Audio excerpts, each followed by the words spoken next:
Terima kasih telah memilih untuk menonton video ini. Dan yakinlah, ini bukan sebuah kebetulan. Ada jutaan konten yang bisa saja muncul di layar Anda, tapi yang terpilih adalah ini. Bisa jadi karena memang hati Anda sedang dipanggil. Mungkin karena pikiran Anda sedang lelah mencari jawaban. Atau bisa juga karena hidup Anda sedang berada di persimpangan yang sunyi. Apapun alasannya, Anda sedang berada di tempat yang benar. Ini adalah ruang yang tenang. Bukan untuk sensasi, bukan untuk hiburan, tapi untuk memahami sesuatu yang selama ini sering terlewat. Sebuah amalan sunyi, doa yang dibaca setelah tahajud. Dan mengapa doa itu bisa menembus langit? Bagi sebagian orang, tahajud adalah waktu yang berat. Sulit bangun, mata mengantuk, hati tak siap. Tapi bagi sebagian lain, tahajud adalah tempat paling jujur untuk kembali pulang. Tanpa suara, tanpa keramaian, hanya ada sajadah, malam, dan permohonan yang tidak terdengar siapapun kecuali Dia yang Maha Mendengar. Sebelum kita berbicara soal doa, mari kita pahami dulu tentang waktu. Karena kekuatan doa tidak hanya terletak pada kata-katanya, tapi pada kapan dan bagaimana ia dibisikkan. Sepertiga malam terakhir adalah waktu yang sangat tenang. Tidak ada notifikasi, tidak ada suara kendaraan, tidak ada urusan pekerjaan, hanya ada keheningan. Dan dalam keheningan itulah, doa bisa terdengar lebih jernih. Allah tidak pernah tidur, dan pada saat sepertiga malam terakhir, Dia turun ke langit dunia. Bukan turun secara fisik, bukan dalam arti yang sama seperti manusia turun dari tangga. Tapi dalam bentuk kasih sayang dan perhatian yang luar biasa. Dalam bentuk keterbukaan langit bagi siapapun yang ingin memohon. Dalam bentuk kedekatan yang jarang terjadi di waktu lain. Apa yang terjadi pada saat itu? Sebuah panggilan lembut dikirim kepada seluruh jiwa yang terbangun. Bukan dengan megafon, bukan dengan pengeras suara, tapi dengan bisikan nurani. Isinya sederhana, tapi dalam. Siapa yang berdoa kepadaku, akan aku kabulkan. Siapa yang memohon ampunan kepadaku, akan aku ampuni. Siapa yang meminta kepadaku, akan aku beri. Ini bukan dongeng, bukan cerita turun-temurun yang kehilangan makna. Ini adalah sabda yang diriwayatkan dari lisan Nabi, yang mendengar langsung wahyu dari langit. Maka tidak heran, kalau malam itu menjadi momen yang sangat sakral. Namun di balik semua itu, ada pertanyaan yang sering muncul. Apakah semua doa setelah tahajud pasti dikabulkan? Atau apakah ada doa-doa tertentu yang lebih cepat menembus langit? Jawabannya tidak selalu sederhana, karena setiap doa adalah bentuk kejujuran jiwa. Namun, memang ada doa-doa yang kekuatannya seperti cahaya yang tidak bisa dibendung. Salah satunya adalah doa yang diajarkan oleh Nabi Muhammad SAW, yang bersumber dari pertemuan beliau dengan malaikat Jibril. Doa ini pendek, sederhana, tidak membutuhkan hafalan panjang. Tapi maknanya dalam, dan kekuatannya telah dirasakan oleh banyak ulama, orang-orang saleh, bahkan mereka yang tidak dikenal siapa-siapa. Tapi sebelum kita sampai pada doa tersebut, mari kita pahami lebih dulu satu hal penting. Bahwa doa setelah tahajud bukan sekadar bacaan, tapi sebuah bentuk pernyataan. Sebuah bentuk pengakuan dari hati yang sedang melemah. Bahwa kita ini hamba, bahwa kita ini lemah, bahwa kita tidak tahu arah, dan hanya kepadanya kita bersandar. Itulah mengapa, doa setelah tahajud sangat penting. Karena setelah tubuh lelah bangun di malam hari, dan jiwa menghadap dalam salat sunyi, maka doa adalah bentuk terakhir dari penghambaan yang paling jujur. Orang yang terbiasa tahajud akan tahu, bahwa doa-doanya tidak selalu langsung dijawab. Tapi anehnya, mereka tetap tenang. Mereka tetap kembali malam berikutnya. Karena tahajud mengajarkan sesuatu yang lebih tinggi dari sekadar hasil. Ia mengajarkan ketenangan, dan ketenangan itu jauh lebih mahal daripada segala hal yang diminta. Maka pertanyaannya sekarang adalah, apa yang membuat sebuah doa menembus langit? Bukan hanya dibaca di waktu tahajud, tapi juga diucapkan dengan hati yang tepat. Ada 3 hal yang membuat sebuah doa, terutama setelah tahajud, bisa menembus lapisan-lapisan langit dan disambut oleh para malaikat. Pertama, ketulusan niat. Ketika seseorang berdoa bukan karena ingin dipuji, bukan karena ingin tampak saleh, tapi karena benar-benar tidak punya tempat kembali selain Allah, maka doanya akan membawa kekuatan yang tidak bisa dijelaskan oleh logika biasa. Kedua, kerendahan hati. Orang yang berdoa dalam keadaan mengakui kelemahannya, akan berbeda kualitasnya dibanding mereka yang berdoa dengan arogansi. Bahkan doa yang indah sekalipun, jika diucapkan dengan hati yang tinggi, tidak akan sampai kemana-mana. Tapi doa yang sederhana, diucapkan dengan hati yang remuk, akan lebih mudah diterima. Ketiga, konsistensi. Doa yang menembus langit bukan hanya karena dibaca satu malam, lalu ditinggal esoknya. Tapi karena ia dibaca berkali-kali. Dengan kesabaran, dengan keyakinan, dengan terus-menerus mengetuk pintu langit, walau belum ada tanda dibukakan. Dan di antara doa-doa itu, ada satu yang sangat istimewa. Pendek, tapi punya bobot yang berat. Doa ini akan kita bahas secara khusus pada bagian berikutnya. Bukan hanya dari sisi teksnya, tapi dari sisi maknanya. Karena kekuatan sebuah doa bukan terletak pada bunyinya saja, tapi pada pemahaman yang menyertainya. Sebelum video ini dilanjutkan ke bagian 2, ada satu hal yang penting untuk direnungkan. Banyak orang mengeluh bahwa mereka telah berdoa sekian lama, tapi tidak kunjung dikabulkan. Padahal, bisa jadi, mereka hanya belum membaca doa yang tepat, di waktu yang tepat, dengan hati yang siap. Dan bisa jadi, selama ini kita terlalu sibuk meminta, tanpa memberi ruang bagi hati untuk memahami apa yang sedang kita minta. Doa bukan mantra, doa bukan transaksi, doa adalah komunikasi, antara hamba yang tak punya daya, dan sang pemilik segala kuasa. Maka bila malam ini, Anda sedang menahan air mata. Bila malam ini, Anda sedang menahan luka yang tak bisa dijelaskan kepada siapapun. Bila malam ini, Anda hanya ingin menyampaikan satu kalimat saja kepadanya. Maka mungkin ini waktunya untuk mengucap sebuah doa yang tidak hanya menggetarkan hati Anda sendiri, tapi juga menggetarkan langit. Bagian berikutnya akan membahas doa yang dimaksud. Doa yang diajarkan oleh malaikat kepada Rasulullah. Doa yang digunakan oleh banyak orang yang sedang dalam kondisi paling sulit dalam hidupnya. Dan doa yang tidak sekadar dibaca, tapi dijalani. Sampai di sini, mari kita diam sejenak. Bukan untuk berhenti, tapi untuk memberi ruang bagi hati agar lebih jernih. Karena di bagian berikutnya, kita tidak sedang berbicara tentang hafalan, tapi tentang makna. Dan siapa tahu, doa itu adalah doa yang selama ini Anda cari.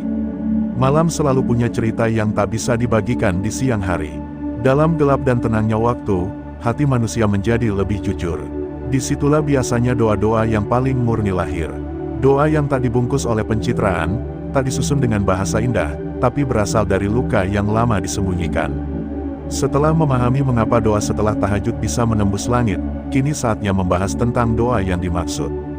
Doa yang tidak banyak diketahui orang, meski sumbernya sangat dekat dengan wahyu. Doa ini diajarkan bukan oleh manusia biasa, tapi oleh malaikat paling utama. Jibril, yang dipercaya membawa wahyu kepada para nabi, menyampaikan doa ini langsung kepada Nabi Muhammad SAW. Doanya sederhana, hanya satu kalimat, tapi di dalamnya tersimpan kedalaman makna yang tidak bisa diukur dengan logika dunia. Ya Hayu Ya Qayyum, birahmatika astaghits. Dalam bahasa Indonesia, doa ini berarti, wahai Zat yang maha hidup, maha berdiri sendiri, dengan rahmatmu aku memohon pertolongan.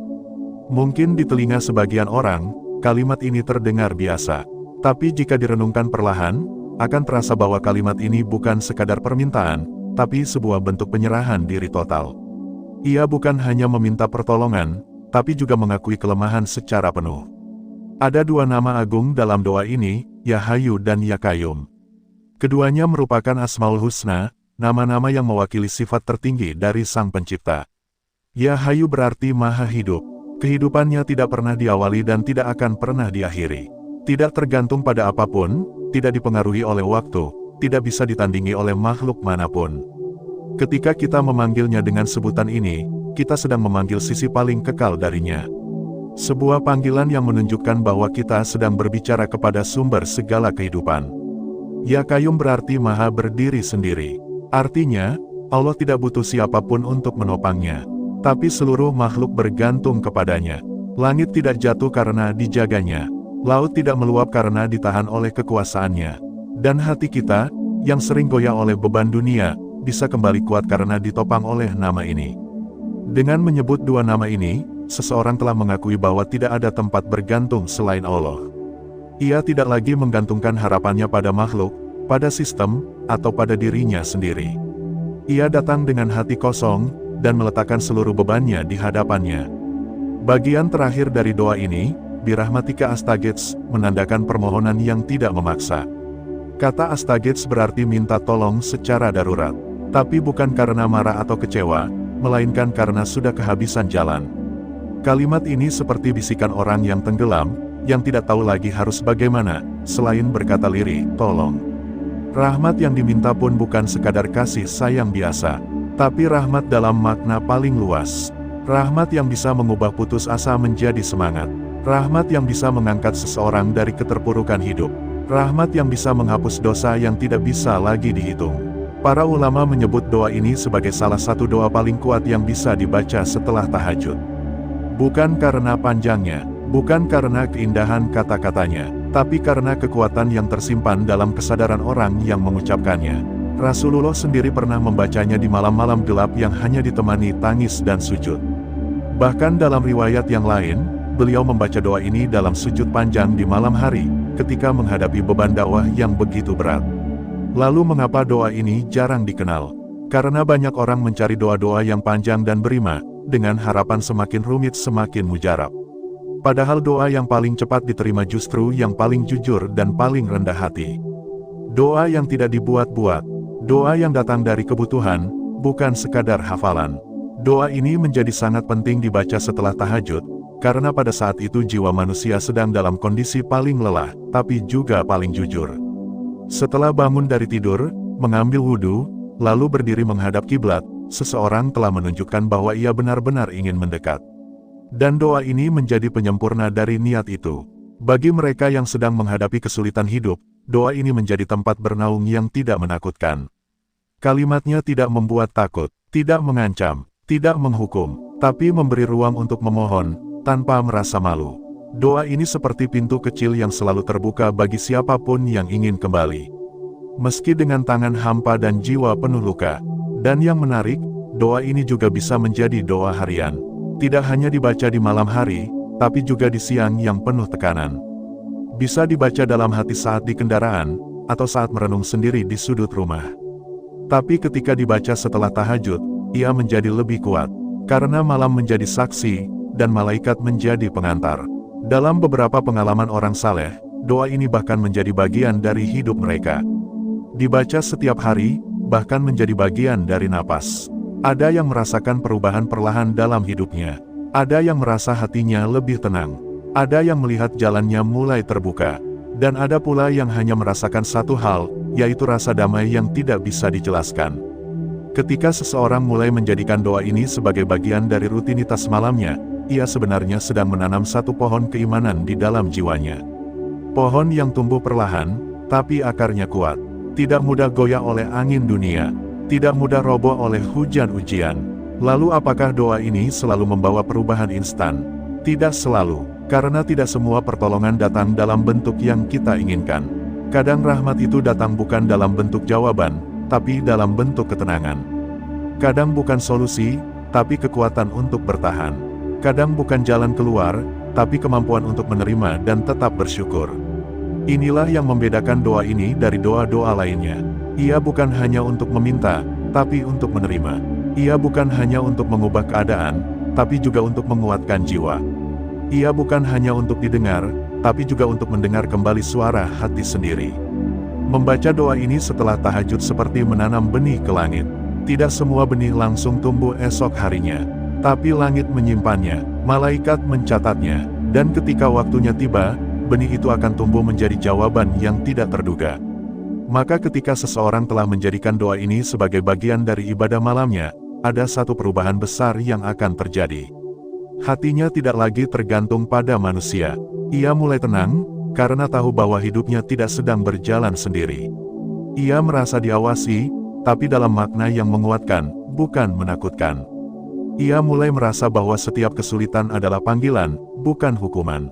Dan ketika seseorang mencapai titik itu, maka bisa dikatakan bahwa doanya sudah mulai menembus langit. Doa yang sederhana, tapi mengandung kekuatan iman. Doa yang pendek, tapi membawa kedalaman harapan. Doa yang hening, tapi menggema sampai ke atas sana. Setelah semua ini, kita akan masuk ke bagian terakhir dari pembahasan. Bagian yang akan menjelaskan tanda-tanda bahwa doa kita benar-benar sedang diangkat. Bukan menurut orang lain, tapi menurut tanda-tanda yang pelan-pelan muncul di kehidupan kita. Karena doa yang diterima tidak selalu diumumkan dengan suara keras, tapi seringkali datang dalam bentuk perubahan-perubahan kecil yang hanya bisa dirasakan oleh hati yang peka. Maka mari kita bersiap untuk menyambut bagian berikutnya. Bukan dengan rasa ingin tahu saja, tapi dengan hati yang bersih, yang siap untuk mengenali kehadiran rahmat yang selama ini telah mendekat tanpa kita sadari. Bagian 3 akan menguraikan tanda-tanda rahasia dari langit bahwa doa tahajudmu sedang dijawab perlahan. Tidak semua jawaban dari langit datang dalam bentuk yang bisa dilihat dengan mata atau didengar dengan telinga. Beberapa jawaban justru datang dalam bentuk perubahan kecil dalam hati, pergeseran halus dalam arah hidup, atau kejadian yang tampak biasa namun mengandung hikmah besar. Doa setelah tahajud yang dilandasi ketulusan, rendah hati, dan keyakinan, seringkali menghasilkan reaksi yang pelan, tetapi pasti. Setelah seseorang merutinkan tahajud dan membaca doa yang diajarkan langit seperti, Ya Hayu Ya Qayyum, birahmatika astaghits, ia sebenarnya telah mengetuk pintu yang tidak semua orang tahu keberadaannya. Pintu itu tidak dibuka dengan paksa, tidak didobrak oleh desakan, tapi terbuka karena kelembutan dan keikhlasan hati yang tak terucap. Lalu, bagaimana kita tahu bahwa doa itu telah menembus langit? Apa tanda-tanda yang menunjukkan bahwa permohonan yang dibisikkan dalam sunyi telah sampai dan mendapat tanggapan? Tanda-tandanya tidak selalu spektakuler, bahkan, seringkali justru sangat tenang. Tapi bagi jiwa yang peka, tanda-tanda itu cukup jelas untuk dikenali. 1. Ketenangan yang datang tanpa alasan. Salah satu tanda paling awal dari doa yang mulai diterima adalah rasa tenang yang muncul secara tiba-tiba. Masalah belum selesai, jalan keluar belum ditemukan, tapi entah mengapa, hati terasa lebih damai. Kekhawatiran yang biasanya membayangi mulai memudar. Bukan karena situasi berubah, tapi karena batin menjadi lebih kuat dalam menerimanya. Ketenangan ini bukan hasil dari logika. Ia tidak datang karena hitung-hitungan akal, tapi karena hati merasa diperhatikan. Seolah-olah semesta sedang berkata, tenang saja, ini sedang ditangani. Bagi mereka yang rutin bertahajud dan menyertakan doa dari kedalaman hati, rasa ini muncul bukan sekali 2 kali, tapi menjadi bagian dari keseharian. 2. Perubahan sikap tanpa disadari. Orang yang doanya sedang diterima biasanya mengalami perubahan sikap. Ia tidak lagi mudah gelisah seperti dulu. Ia mulai memandang masalah dengan lebih lapang. Ucapannya lebih lembut, tindakannya lebih tenang. Bahkan reaksinya terhadap hal-hal kecil menjadi berbeda. Ia tidak lagi meledak karena hal sepele. Tidak lagi tergesa-gesa dalam menilai sesuatu. Ini bukan semata hasil belajar atau membaca buku, tapi hasil dari proses spiritual yang bekerja pelan di dalam. Doa tahajud, terutama yang dibaca berulang-ulang dengan penuh keyakinan, perlahan-lahan membersihkan batin dari kotoran-kotoran emosional. Tidak terasa, tapi dampaknya nyata. 3. Jalan yang tiba-tiba terbuka. Ada satu pola yang sering muncul pada mereka yang konsisten dalam tahajud dan membaca doa dengan penuh keikhlasan. Masalah yang awalnya terasa buntu, tiba-tiba menemukan jalan keluarnya. Kadang lewat seseorang yang tak disangka, kadang melalui ide yang muncul tanpa rencana, kadang lewat perubahan keadaan yang awalnya terlihat tidak menjanjikan. Allah memiliki cara yang halus dalam menunjukkan jawaban. Ia tidak selalu memberi melalui hal yang besar, tapi lewat jalur yang tidak kita duga. Ketika seseorang mulai mengalami keberuntungan kecil yang tidak biasa, atau ketika sebuah kemudahan muncul di tengah kesulitan yang panjang, itu bisa jadi tanda bahwa doanya sudah sampai dan sedang dijawab perlahan. 4. Hati yang lebih tertarik pada kebaikan. Satu hal yang sangat khas dari orang yang doanya dikabulkan adalah meningkatnya kecenderungan hati kepada kebaikan. Ia mulai suka membaca, suka merenung, suka memberi, suka diam. Ia mulai menghindari perdebatan yang tidak perlu. Tidak suka pamer, tidak suka membanggakan diri, dan semua itu terjadi bukan karena paksaan, tapi karena ada rasa malu yang tumbuh dari dalam. Doa yang dibaca saat tahajud, terutama yang disampaikan dalam kesunyian dan kerendahan hati, membuat jiwa semakin sadar akan kelemahan diri. Kesadaran ini tidak melahirkan rendah diri, tapi melahirkan semangat untuk memperbaiki diri. Doa yang diterima, seringkali membuat seseorang menjadi lebih sadar bahwa hidup ini bukan tentang siapa yang menang, tapi tentang siapa yang benar-benar berserah. 5. Kebetulan yang terlalu tepat untuk disebut kebetulan. Ada kalanya seseorang menemukan dirinya berada dalam situasi yang sangat cocok dengan apa yang ia butuhkan. bertemu orang yang memberi solusi, mendengar nasihat di waktu yang pas, mendapatkan kesempatan di saat yang genting, dan semua itu tampak seperti kebetulan.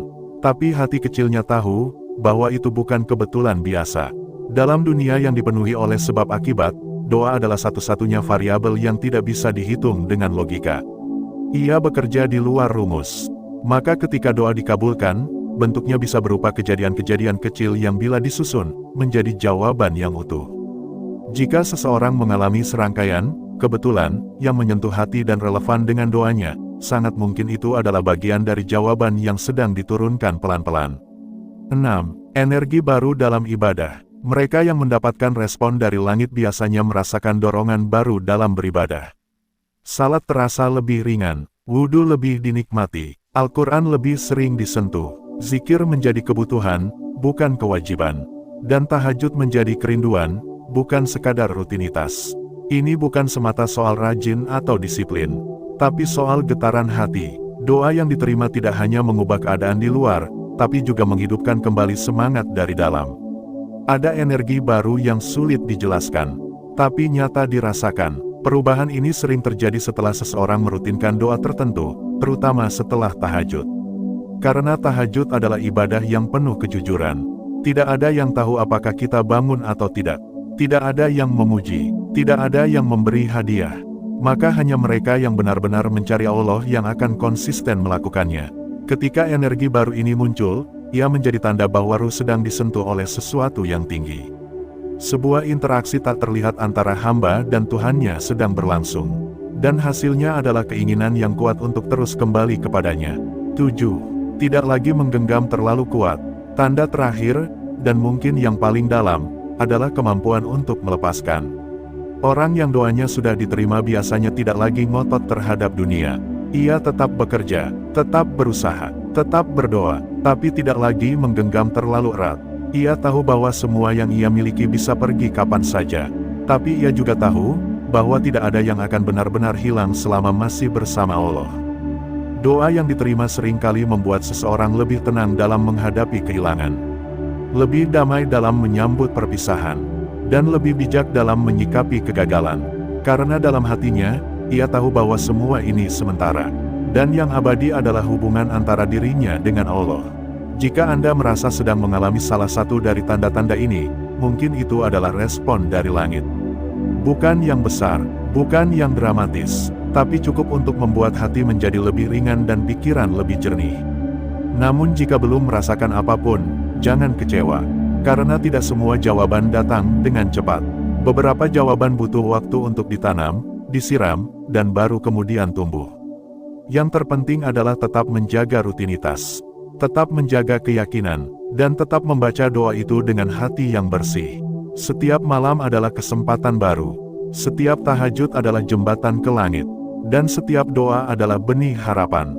Jangan lelah untuk terus mengetuk, jangan ragu untuk terus mengulang, karena langit tidak pernah menutup pintunya bagi hamba yang bersungguh-sungguh. Dan satu hal yang harus selalu diingat, doa setelah tahajud bukan soal cepat atau lambat dikabulkan, tapi soal apakah hati kita berubah atau tidak setelah membacanya. Karena terkadang, jawaban terbaik bukan dalam bentuk yang kita minta, tapi dalam bentuk yang kita butuhkan. Doa adalah proses panjang yang mendewasakan. Ia melatih sabar, mengasah keikhlasan, menguatkan hati, dan jika semua itu telah terbentuk, maka saat itulah langit akan berkata, kini saatnya. Setelah melewati 3 bagian pembahasan yang mendalam, kita sampai pada satu titik hening. Titik di mana semua kata-kata berhenti, dan yang tersisa hanyalah pemahaman bahwa dalam sepinya malam, ketika orang lain masih tertidur, ada satu jiwa yang berusaha berbicara kepada langit. Doa setelah tahajud bukan sekadar kebiasaan spiritual. Ia adalah bagian paling sunyi dari komunikasi antara hamba dan penciptanya. Di waktu ketika dunia sedang memeluk tidur, seorang manusia berdiri dalam gelap, menundukkan kepala, menahan air mata, dan berkata lirih, Ya Hayyu Ya Qayyum, birahmatika astaghits. Ia tahu, tidak ada yang bisa menolongnya selain Dia. Ia paham, tidak semua yang dia inginkan harus terjadi. Tapi ia tetap memilih untuk memohon, karena di balik permohonan itu ada ketundukan, ada keikhlasan, ada harapan yang tidak ingin padam. Di sepanjang sejarah para kekasih Allah, tahajud menjadi tempat mereka mencari kekuatan. Mereka tidak mencari pujian, tidak mengejar dunia, mereka hanya ingin mendekat, dan tahajud adalah jalan sunyi yang membawa mereka pada kedekatan itu. Doa yang disampaikan setelah tahajud tidak selalu terdengar oleh telinga manusia, tapi dicatat oleh malaikat. Tidak selalu langsung direspons dengan jawaban, tapi ditanam dalam sistem waktu milik langit. Dan ketika waktunya tepat, jawaban itu akan datang. Bukan dalam bentuk yang kita kira, tapi dalam bentuk yang paling dibutuhkan oleh jiwa kita. Ada banyak orang yang ingin hidupnya berubah, tapi tidak semua siap untuk bangun di malam hari, lalu menyerahkan dirinya dalam sujud yang panjang. Ada banyak orang yang ingin doanya dikabulkan, tapi tidak semua bersedia melewati kesendirian tahajud yang hening dan jujur. Padahal, disitulah rahasianya. Dalam keheningan itulah, doa menjadi lebih murni. Dalam kesendirian itulah, hati menjadi lebih jernih. Doa setelah tahajud bukan tentang kata-kata yang indah. Ia adalah tentang perasaan yang tak bisa disampaikan dengan bahasa, tentang luka yang tak bisa dijelaskan dengan logika, dan tentang harapan yang hanya bisa diserahkan kepada Yang Maha Mengetahui segalanya. Ketika seseorang membaca doa itu, ia mungkin merasa seperti sedang bicara sendirian. Tapi nyatanya, ia sedang disaksikan oleh langit. Ia sedang didengar oleh Allah yang Maha Dekat. Dan di saat itu, tak ada doa yang sia-sia. Tak ada air mata yang jatuh tanpa arti. Tak ada jeritan hati yang tak menemukan rumahnya. Banyak orang berharap kehidupannya berubah drastis setelah berdoa. Padahal, perubahan yang paling hakiki justru dimulai dari dalam. Doa yang benar-benar sampai ke langit adalah doa yang lebih dulu mengubah hati. Hati yang semula gelisah menjadi tenang. Hati yang awalnya penuh amarah menjadi lapang. Hati yang semula keras menjadi lembut. Ini bukan sekadar pengalaman spiritual. Ini adalah proses penyembuhan batin yang nyata.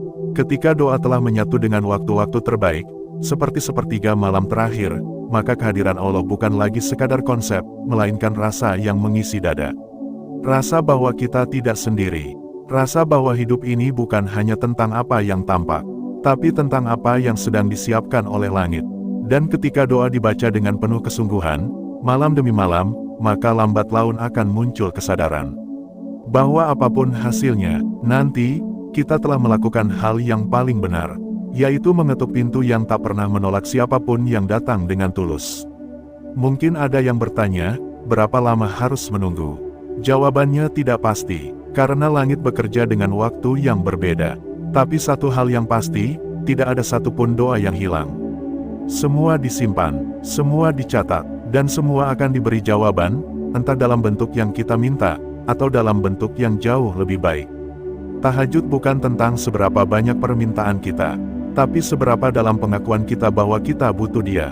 Dan doa setelah tahajud adalah bentuk paling jujur dari pengakuan itu. Orang yang terbiasa tahajud, hatinya lebih lembut, kata-katanya lebih tenang, sikapnya lebih stabil, karena ia telah menyerahkan beban hidupnya pada waktu-waktu terbaik.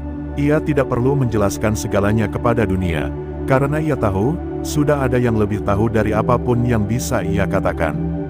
Doa, Ya Hayu Ya Qayyum, birahmatika astaghits, bukan hanya doa untuk diminta saat terdesak, tapi doa untuk mengingatkan bahwa kita ini rapuh, bahwa kita ini lemah, bahwa hanya rahmat Allah yang bisa membuat kita tetap tegak berdiri. Maka jika hari ini hidup terasa berat, dan malam-malam terasa sepi, jangan takut. Karena sepi adalah tempat terbaik untuk berbicara dengannya. Dan beratnya hidup adalah undangan halus agar kita datang dan mengadu. Dalam tahajud, tidak ada penonton, tidak ada sanjungan, tidak ada kompetisi, yang ada hanya kamu dan Dia. Yang ada hanya satu ruang sunyi, di mana doa bisa naik setinggi langit, dan rahmat turun setenang embun. Mereka yang menjadikan tahajud sebagai kebiasaan, tahu bahwa bukan dunia yang berubah, tapi cara mereka memandang dunia. Bukan masalah yang hilang, tapi hati yang lebih kuat untuk menghadapinya. Bukan penderitaan yang lenyap, tapi harapan yang tumbuh tanpa henti. Inilah yang membuat doa setelah tahajud tidak sama dengan doa lainnya. Karena ia lahir dari perjuangan, dari mata yang terjaga, dari tubuh yang melawan kantuk, dari hati yang benar-benar ingin mendekat. Dan jika itu sudah kamu lakukan, maka jangan khawatir. Sekalipun belum ada tanda-tanda jawaban, yakinlah bahwa kamu sedang berjalan di jalan yang benar. Karena satu-satunya jalan yang tidak pernah mengecewakan adalah jalan menuju Allah. Langit tidak butuh teriakan, tidak perlu keluhan yang panjang. Cukup hati yang jujur, tangan yang terbuka, dan harapan yang terus menyala. Malam ini, jika kamu merasa ada yang hilang, atau ada yang perlu diperbaiki, cobalah luangkan waktu. Berdirilah dalam sunyi, ucapkan doa itu, dan biarkan malam menjadi saksi bahwa kamu tidak pernah berhenti berharap. Karena bisa jadi, justru saat kamu merasa lemah, itulah saat yang paling kuat. Ketika kamu merasa tak punya daya, itulah momen di mana kekuatan sebenarnya mulai bekerja. Doa setelah tahajud tidak perlu disorot, tidak perlu diumumkan, tidak perlu diketahui siapapun. Karena yang penting bukan siapa yang melihat, tapi kepada siapa doa itu ditujukan. Dan bila kamu telah mengucapkan doa itu berkali-kali, jangan lelah. Karena tidak semua benih langsung tumbuh. Tapi setiap benih yang ditanam di tanah kesungguhan, pasti akan berbuah. Entah besok, entah lusa, entah nanti, tapi pasti, akhir dari perjalanan ini bukan tentang apakah keinginan kita terkabul, tapi apakah hati kita telah menjadi lebih dekat kepadanya. Dan jika itu yang terjadi, maka tahajudmu tidak pernah sia-sia. Doamu telah sampai, dan langit telah merespons, meski tanpa suara. Terima kasih telah bertahan sampai akhir. Bukan hanya untuk menonton, tapi untuk merenung. Karena di balik setiap video yang kami hadirkan, selalu ada niat agar kita semua menjadi lebih jujur kepada diri sendiri, dan lebih dekat kepada Yang menciptakan kita. Semoga malam-malammu menjadi saksi keteguhanmu. Semoga setiap doa yang kamu ucapkan dikabulkan dengan cara yang paling indah. Dan semoga kamu termasuk hamba yang tidak hanya pandai meminta, tapi juga bersyukur saat menerima, dan tetap teguh ketika harus menunggu. Wassalamualaikum warahmatullahi wabarakatuh.